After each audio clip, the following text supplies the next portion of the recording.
thank you, Henry, for your very kind and generous introduction. In my talk today, I'd like to share with you a topic which has fascinated me and has been with me for on and off for about 20 years now, actually a little bit more than 20 years. And it all started when I was an undergraduate at Keio University. Having spent 3 years in high school in New York, as Professor Smith mentioned, I had chosen English as my major in college with the idea that an English major would be easy for me and would leave me enough time to pursue other interests. Because I had this hopeless inability to make up my mind about what to concentrate on. Initially, I had even thought about majoring in the sciences, and I had been accepted in the biology department of all places at Tsukuba University. So it was a bit of a struggle for me to decide what to major in, and finally I decided on an English major, thinking it would be easy. What I didn't count on was that the English major at Keio University involved a number of excruciatingly boring courses.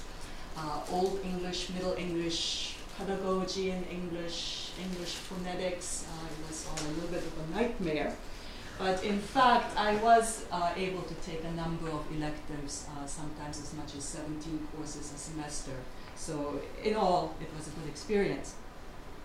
Perhaps most importantly, the English major at Keio University at the time allowed students the option of writing a thesis, a senior thesis in English.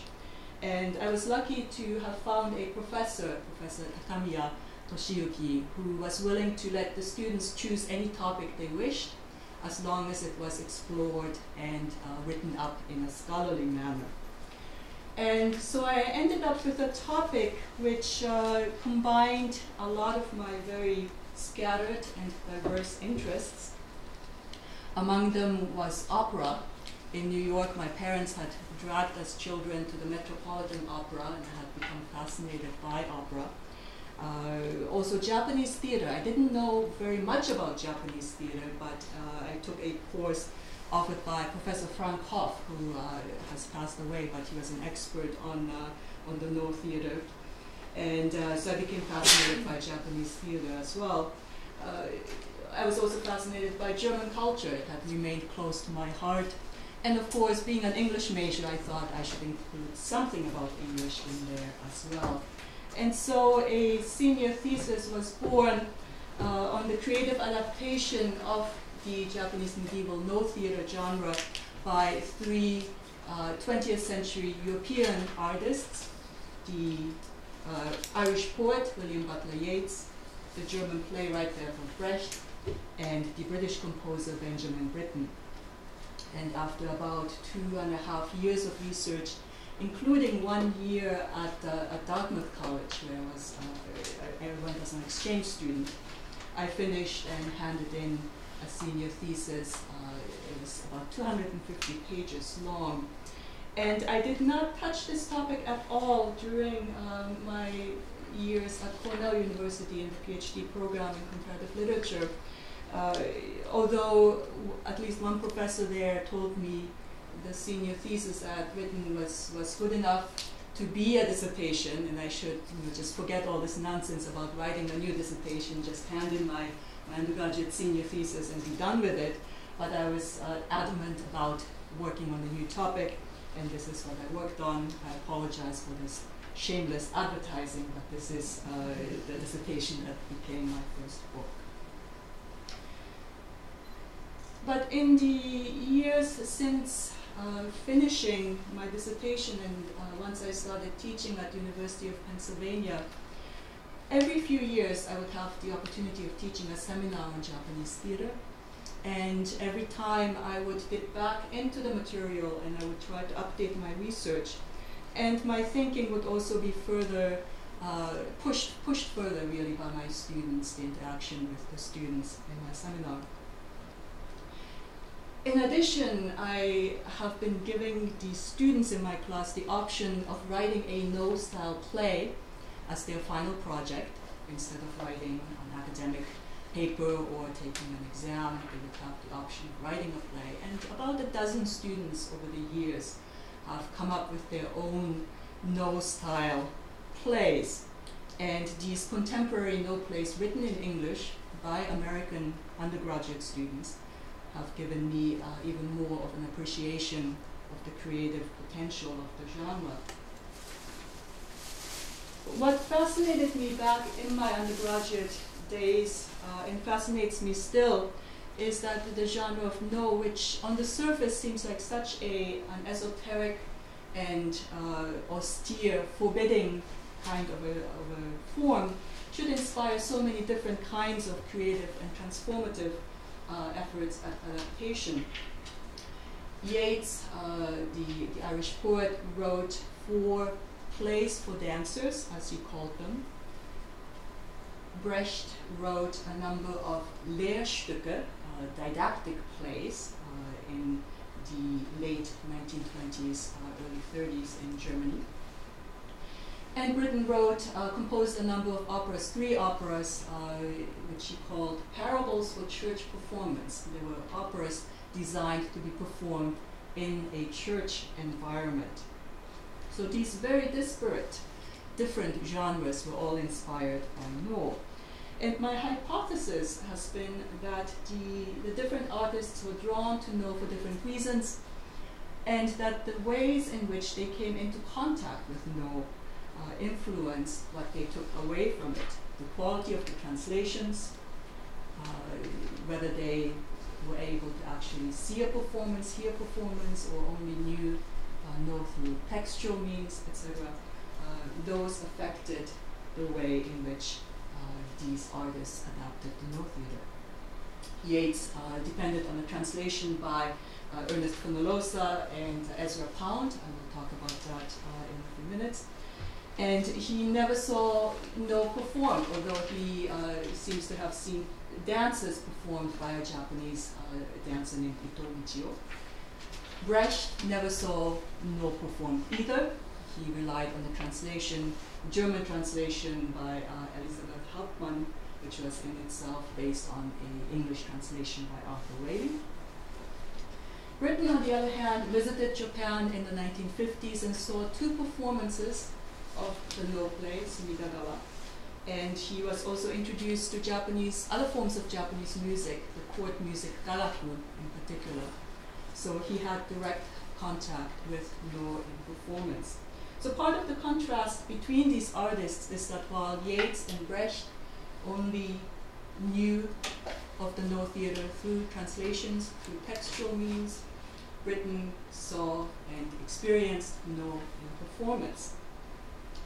And moreover, the kinds of translations that Yeats and Brecht relied on influenced. They were very idiosyncratic in their own way and influenced the way in which these artists experienced no.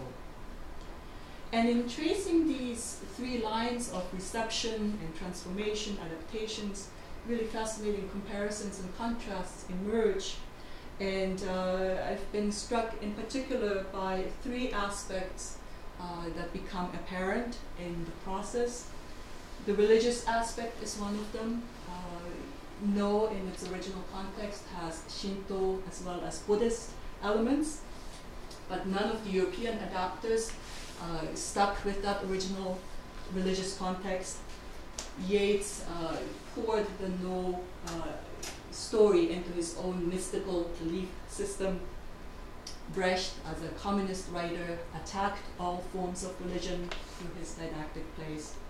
And Britten turned to Christianity for his framework, creating a ritualistic kind of opera to be performed in churches.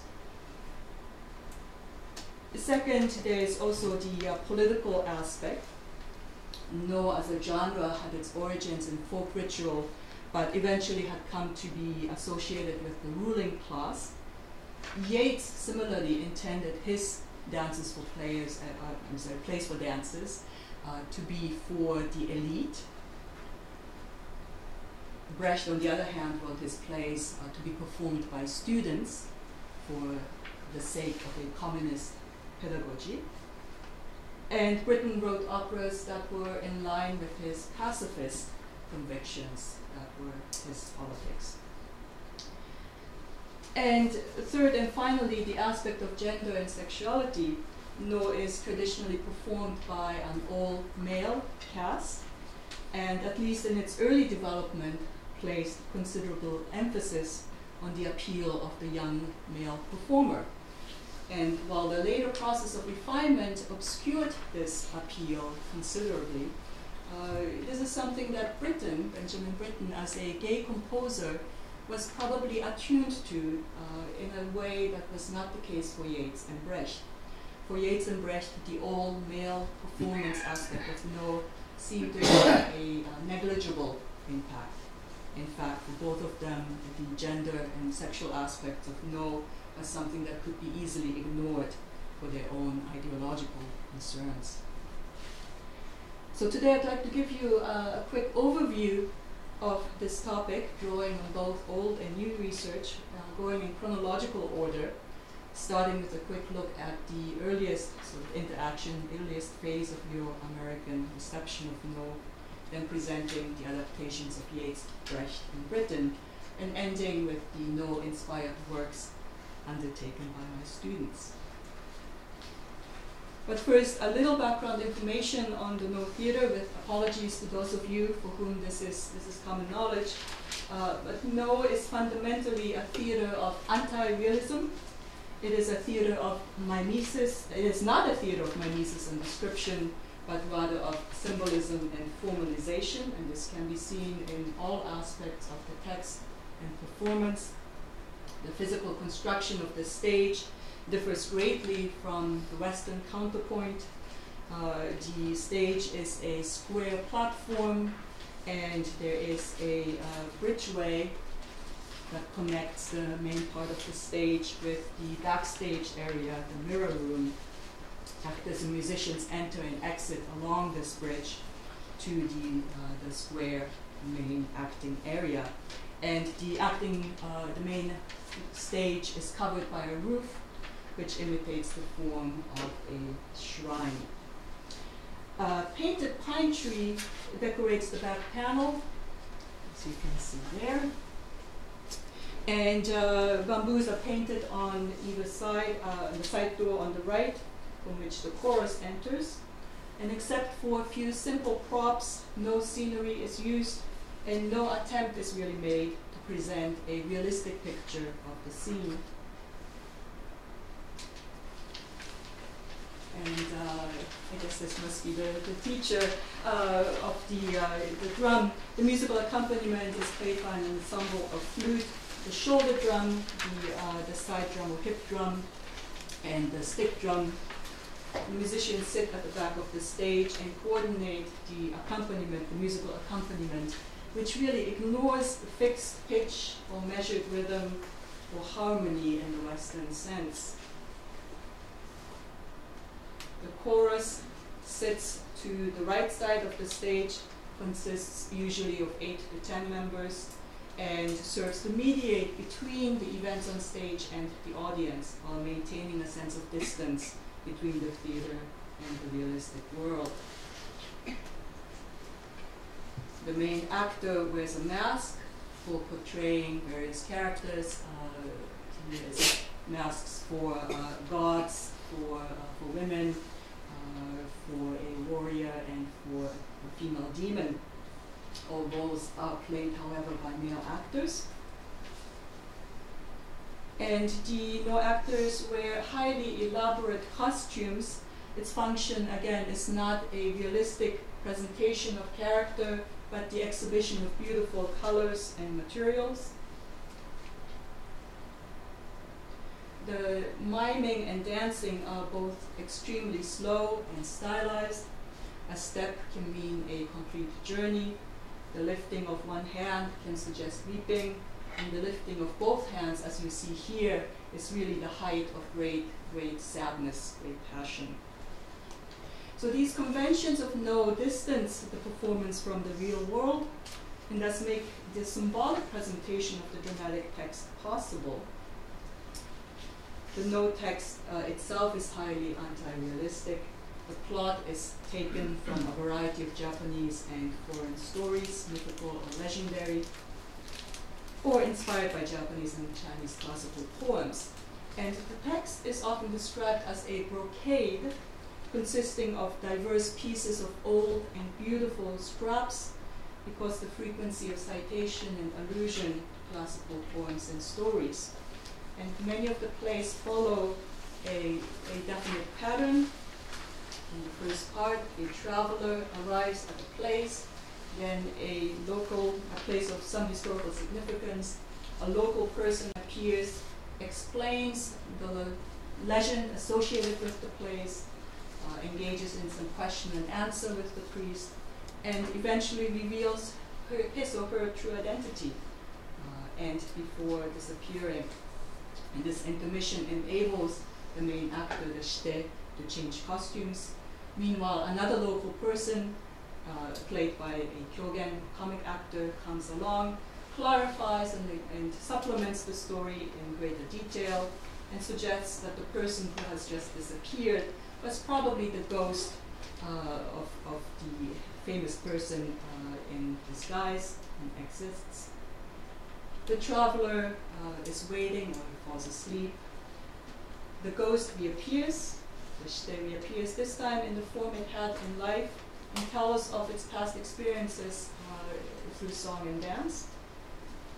Finally, as the day dawns, the ghost disappears, and all is discovered to have taken place in the traveler's dream. This is the typical style of a no play. This unusual structure allows the playwright an extraordinary degree of freedom. The story can take place anywhere, anytime, and it's easy to perceive how these anti-realistic elements would have appealed to Western artists trying to transcend the limitations of the theater of realism.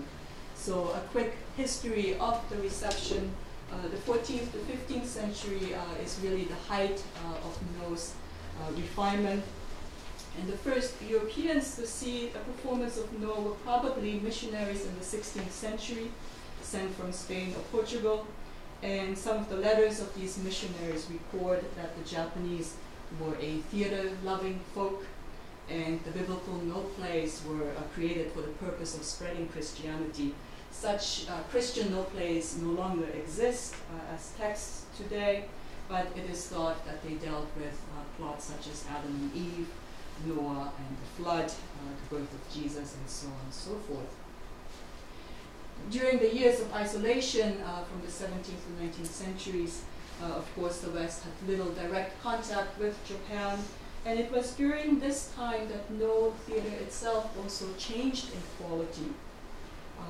It was protected and controlled by the shogun's government, the shogunate, as part of official ceremonies, and it became increasingly esoteric and removed from the tastes of the general populace. Probably became much more slow in performance as well.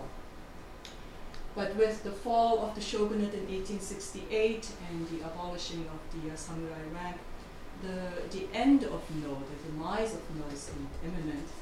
Yet certain individuals worked hard to keep No alive. Umewaka Minoru, who was a No master, stayed in the capital to maintain the traditional theater.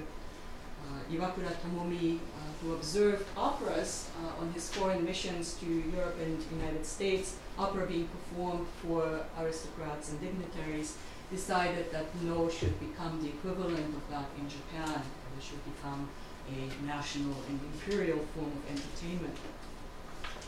The first Westerner on record to have seen No performance after the Meiji Restoration was Prince Alfred, the second son of Queen Victoria, who saw performance in 1869, and other dignitaries followed. Prince Alexis of Russia, the Prince of Italy, etc., all attended No performances in the years to follow.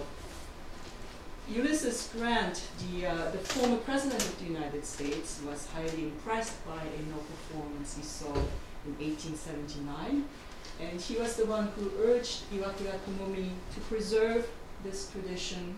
And this kind of early foreign interest in the No theater may indeed have been one of the reasons, one of the factors that ensured No's survival in the Meiji era, since this was definitely a time of rapid modernization and westernization. A trio of men forged links between No and English theater in the early 20th century, and we will now turn to them.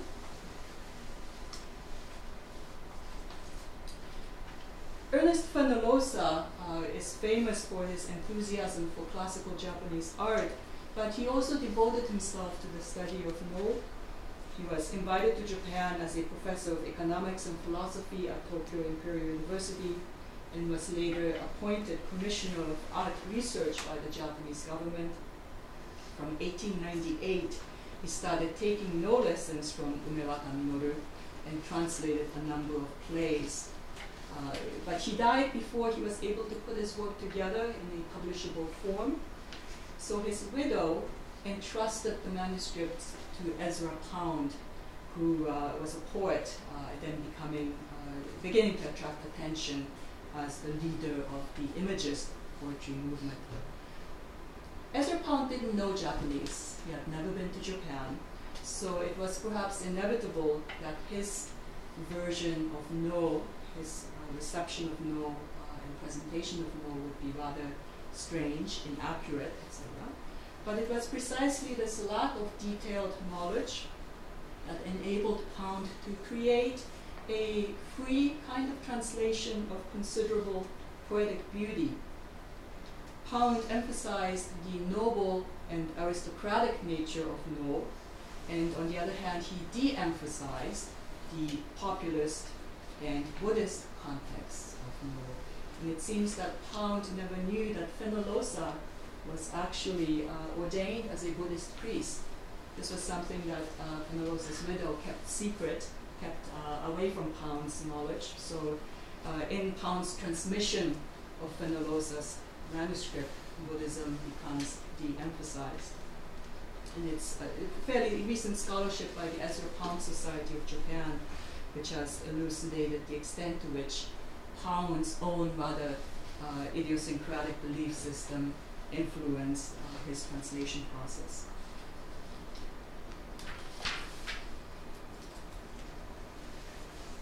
For William Butler Yeats, when he was introduced by Pound to the No genre, what mattered most was No's characteristics as anti-realist theater, the use of the mask and the emphasis on dance, as well as the emphasis played on No as a gentrified and noble art, allowed Yeats to make use of this genre in creating his own plays for dancers. Yeats himself had been frustrated in his attempt to create a nationalist kind of theater for the Irish independence movement, and he had come to the conclusion that realistic theater was not useful. It was theater for the masses, and what he needed was a theater for the elite, for educated people with the background, inclination, and leisurely mindset for appreciating his complex art. And a famous quote from his Plays and Controversies says, "I wanted to create for myself an unpopular theater and an audience like a secret society where admission is by favor and never to many."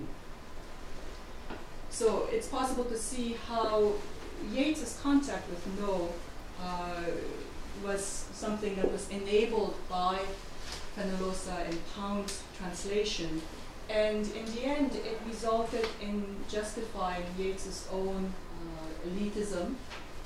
Some would even say proto-fascism. In later years, Yeats would express his admiration for fascist politics. And he wrote 4 plays for dancers. These illustrations are from a play called At the Hawk's Well, which draws on the No play Yoro. But in my theater seminar and in the long version of this paper, I do a close analysis of another play, The Dreaming of the Bones, that is based on the No play Nishikigi. There are many fascinating points of contrast, including the happy ending of Nishikigi and the tragic ending of The Dreaming of the Bones.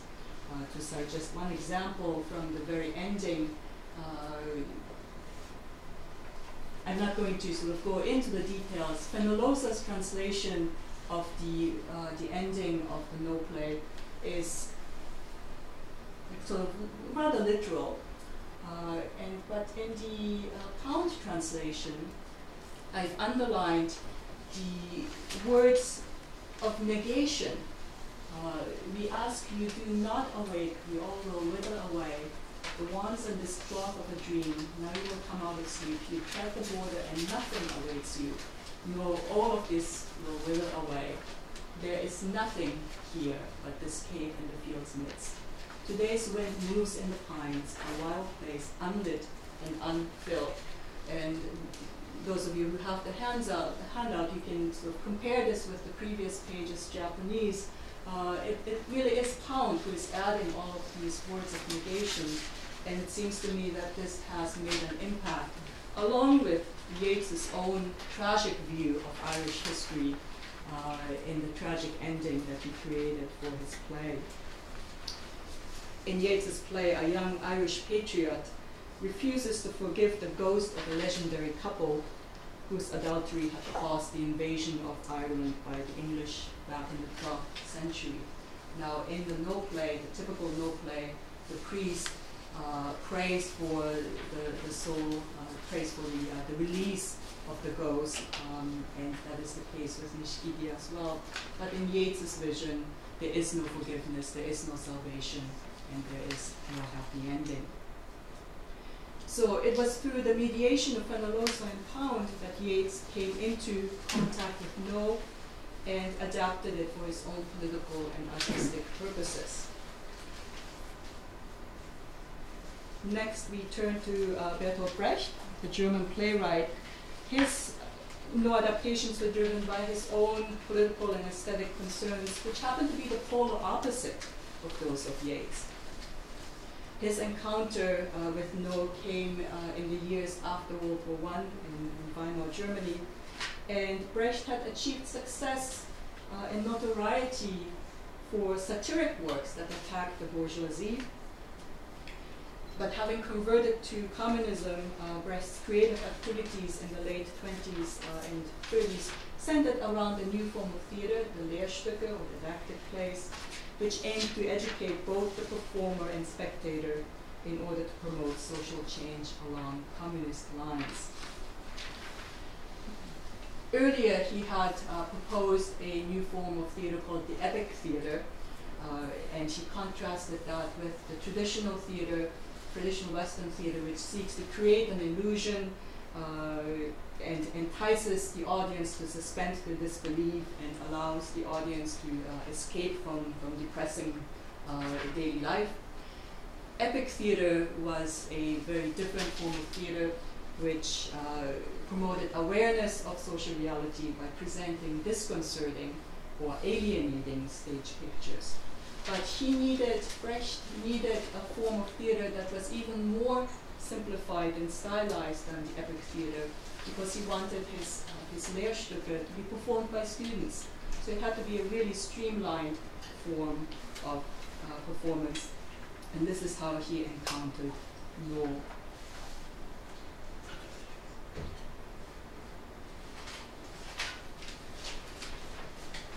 Whatever Brecht never saw nor performed, and whatever he learned of the genre came through his assistant, Elisabeth Hauptmann, who was bilingual in English and German. And it has become increasingly clear through scholarship that Hauptmann was much more than just an assistant to Brecht and was an important collaborator in the Brecht collective. But the significance of her role is something that is really just only beginning to be understood, along with the frankly sexist nature of Brecht's association and exploitation of the women around him. Hauptmann based her own German translation on Arthur Rayleigh's English translation. Arthur Rayleigh is a well-known figure among Japan scholars in the English-speaking world. He never set foot in Japan, but unlike Pound, Rayleigh knew classical Japanese, and he wanted to create a translation that would make No accessible, not mystifying, to the general reader of English. And this intention of treating No as accessible literature is reflected, for example, in his translation of the no play Kaniko, which was used by Brecht eventually. And again, I've given just the beginning in this case of the no play Kaniko. And as you can see in Whaley's translation, he uses generic terms instead of technical terms that suggest religious or ritual aspects of the original. I am a teacher, I keep a school at one into the mountains, etc. The story of Kaniko concerns a boy who goes on a pilgrimage to pray for his mother's recovery from illness. The boy becomes sick during this journey in the mountains, and according to the religious rules, he must be thrown down into the valley, the Taniko of the title, because his sickness signifies ritual contamination, spiritual contamination. And this valley ritual is performed by the pilgrims with reluctance. And in the second half of the play, the tragic tone is reversed. There is a happy ending in which the mountain god answers the pilgrims' prayers by restoring the boy to life.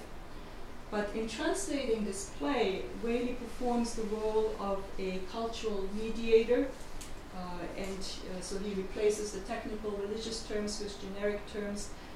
And another major thing that he does is to choose not to translate the second half. He just has a footnote to explain, in the second half of this play, there's this miracle that happens, but he decides not to translate it. As a result of the removal of this happy ending, which is supposed to prove the miraculous power of religion, the focus of the entire play is shifted to the darker aspects of religious sacrifice. So the way Whaley presents it, the story of Taniko really becomes a story of the irrationality, the cruelty of religion. And it is this version of No that was received by Brecht. The fact that No in Japan was traditionally performed by generations of disciplined professionals didn't really make an impact on Brecht. He wanted to use the No theater as a form of performance by students.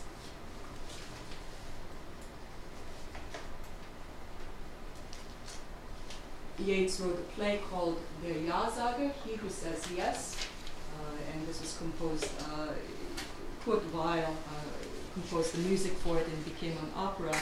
And in this version, as you can see, the simplified language is retained. I am the teacher, I teach school in the city, etc. I have a student. But Brecht also added another twist. I'm taking a trip over the mountains. An epidemic has broken out among us, and in the city beyond the mountains live some famous doctors. So this becomes now, instead of a ritual pilgrimage, becomes a trip to find medicine for sickness. And by removing the religious justification for the boy's travel and then his ritual hurling into the valley, Brecht accentuates the controversial notion of Einverständnis. This is a term that has been translated as understanding or agreement or acceptance, and it had become a central concept for Brecht's didactic plays. And the idea is that under certain circumstances in the revolutionary struggle, an individual must be sacrificed for the sake of the group, but a precondition for that is that the individual fully understands and accepts the reason why he is being sacrificed. And so the chorus at the beginning of the play, the Ja-Sager, this is my translation from the German, talks about the importance of this Einverständnis, of understanding. Again, in the longer version of this manuscript, I trace a complicated process, a dialectical process, by which Brecht further refined the adaptation of Taniko. Eventually, he came up with a double play, the Ja-Sager, he who says yes, and the Nein-Sager, he who says no. because he considered the situation in the Ja-Saga to be a little problematic. So in the Nein-Saga, he says no, there's really no reason for the individual to be sacrificed for the community. And as you can see here, I've just underlined some of the more striking passages. I want to turn back immediately. In light of this new situation, now the boy is arguing, I'm sick, but now I want to turn back.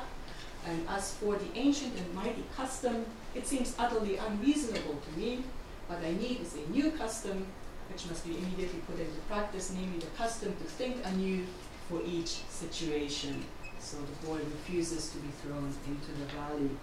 And as you can see, we have come very far from the No theater indeed.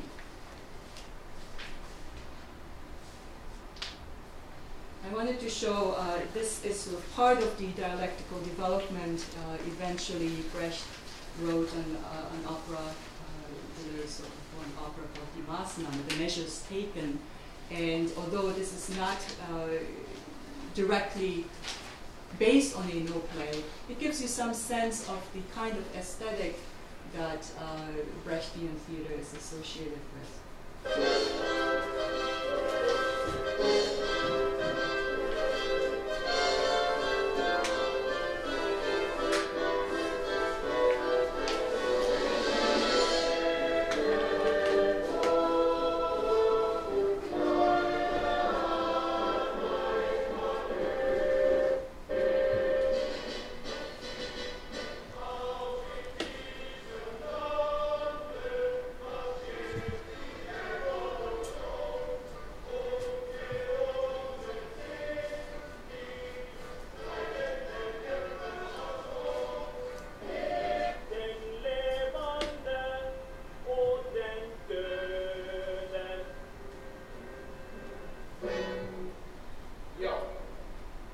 Not in German,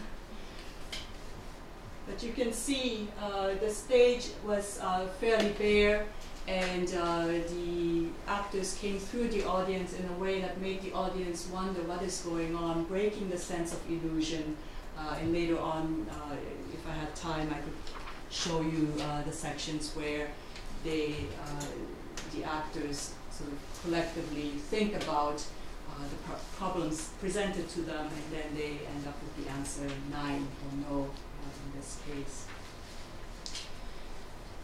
Finally, I'd like to turn to Benjamin Britten, who visited Japan in 1956, and initially he had some very interesting and strange ideas about Japan. This is from a letter that he wrote to a friend. He said, it is far the strangest country we have yet been to, like in a way going to a country which is inhabited by a very intelligent kind of insect, very industrious, very clever, but very different from us, very odd. So this impression of strangeness that struck him eventually was replaced by a sort of fascination and admiration, I think. He attended 2 performances of No, and he was deeply moved by the experience. He wrote, quote, "The whole occasion made a tremendous impression upon me.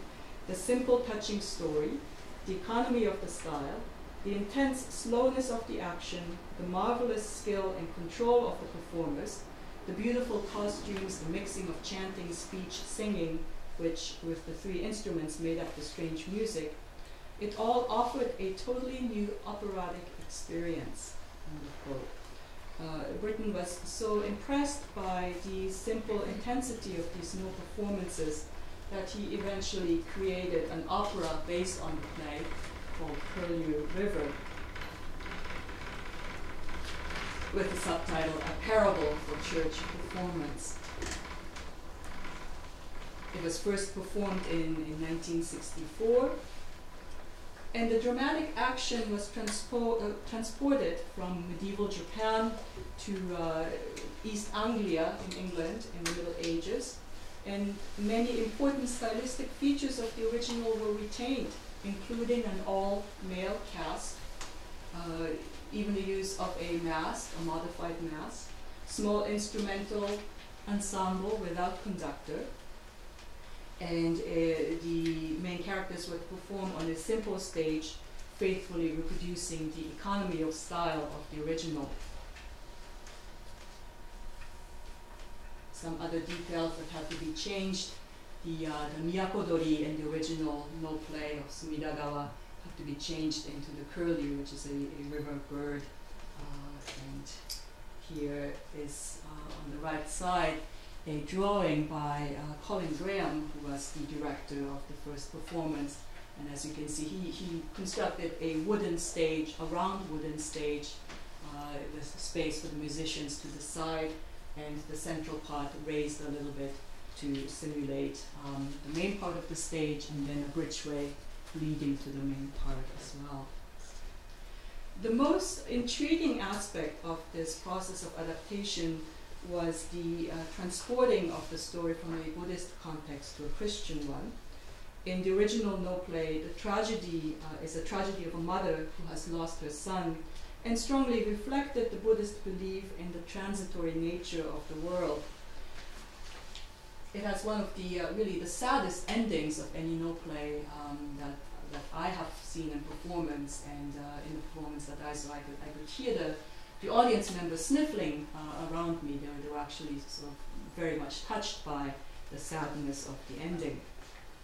But in creating an operatic adaptation, this religious element was transformed to suit the framework of a miracle play, Christian miracle play, and the result became a work celebrating the power of Christian belief. When I was an undergraduate, I spent the bulk of my senior thesis on Britten's adaptation of No into opera, because it seemed to me the most complete form of adaptation based on direct experience of No in its proper context.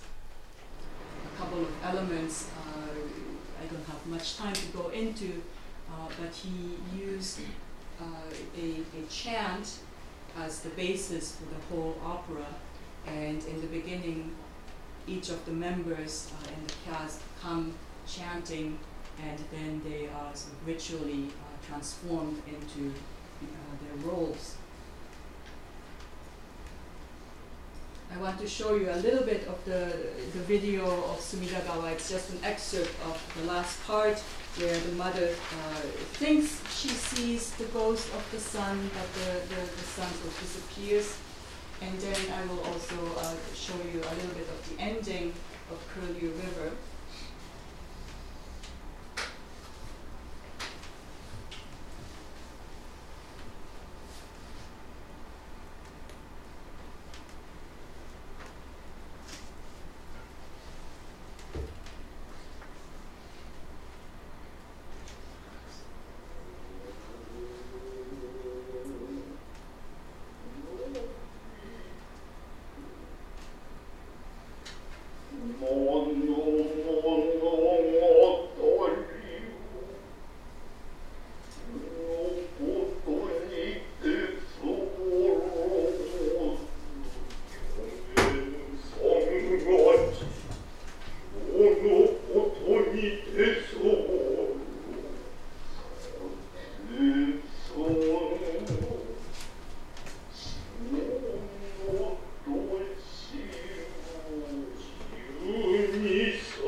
finish there. The ending is a reverse of the beginning, where each of the main actors, performers, this role, and then they walk off chanting the same chant as they did at the beginning. If I could have the lights, thank you. When Britten,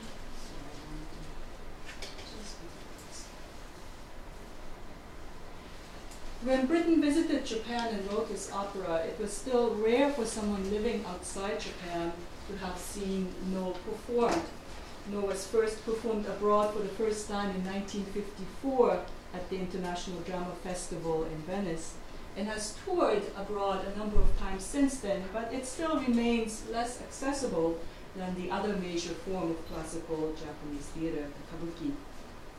And my hypothesis back as an undergraduate was that because Britten saw No in performance and was struck by its powerfully ritualistic nature, he worked to find an equivalent in his own cultural context, and thus came to use the Christian miracle play as his framework.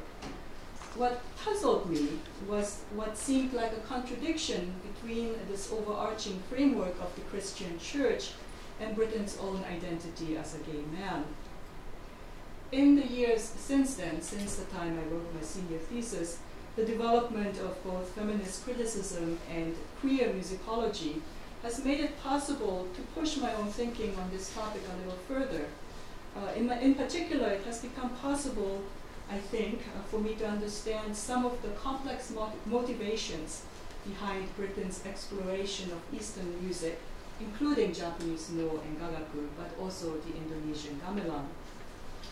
The musicologist Philip Brett has argued that the sonorities of Eastern music, a kind of Orientalist musical motif in Britten's compositions, correspond to a kind of longing for exotic and forbidden sexuality.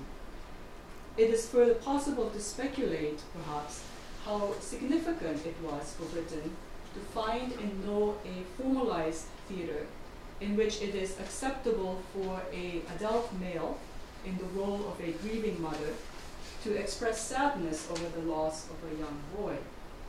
That is to say, the aesthetic of No that has been obscured by centuries of refinement, the aesthetic of homoerotic attractiveness of the young male performer, is here brought close to the surface, but perhaps not fully to the surface.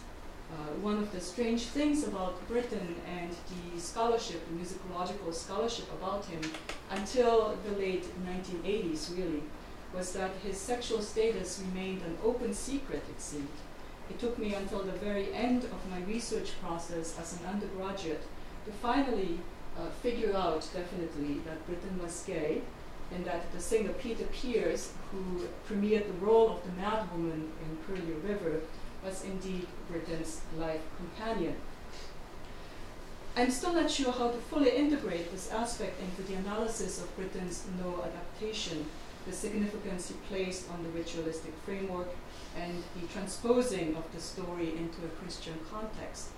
But it does seem to me that Britten, both as a gay man in a homophobic British society of the 1950s and 60s, and as a traveler in Japan, that is, as a stranger journeying through a landscape that was at once intriguing and forbidding, found in No a structure through which it was possible to articulate complex emotions of loss, longing, and salvation. And finally, for the students taking my seminar on Japanese theater at the University of Pennsylvania, the inspiration for writing a No play comes primarily from reading plays in translation, No plays in translation, and from analyzing and discussing these earlier examples of adaptation. They will have seen DVDs and videos of excerpts of various plays, and will have seen images of masks and costumes, but will not have experienced No in actual performance. The inspiration then for them is mostly textual. But some striking examples have emerged. A play that remains very memorable to me is based on the life of the poet Sylvia Plath. One student wrote a play about her life, and then the following year Another group of students staged the play at Penn. There were no plays on the Diary of Anne Frank, no plays based on the 9/11 attacks on the World Trade Center, this Arisen from Ashes, no play on that, including some New York City firefighter ghosts. A play on the right is on Admiral Yamamoto Isoroku and Admiral Nimitz as well. Shakespeare remains a popular source for no adaptation. There's one on Hamlet on the left, and the other one based on Much Ado About Nothing. But this semester, for the first time, I have taught this seminar in Japan, here in Kyoto, where students had multiple opportunities to see live performances of No. Moreover, 2 of the performances that most students saw took place in settings other than a theater. One took place at the Shiramine Jinja, and the other one at Daikakuji Temple. In addition, 2 students took up No chanting as a weekly practice, and half a dozen students had the unusual experience of being allowed to wear these very expensive No costumes and putting on masks in a hands-on session at the Kawamura No Gakudo. So the question, of course, is whether this group of students who have just finished the course last Thursday, would come up with adaptations of No plays that are substantially different from those produced by students in previous years who did not have the same kind of direct exposure. It is a little early to tell, since the final drafts were handed in yesterday, and I have not had the chance to read them carefully, but a quick look suggests a couple of contrasts. One, a higher percentage of students chose to write No plays this year than in previous years, a total of 5 students out of 13, and 2 more students did their final projects related to No as well. And 2, a higher percentage took approaches that led them to twist the No aesthetic in a fundamental way, such as parodies and pastiches.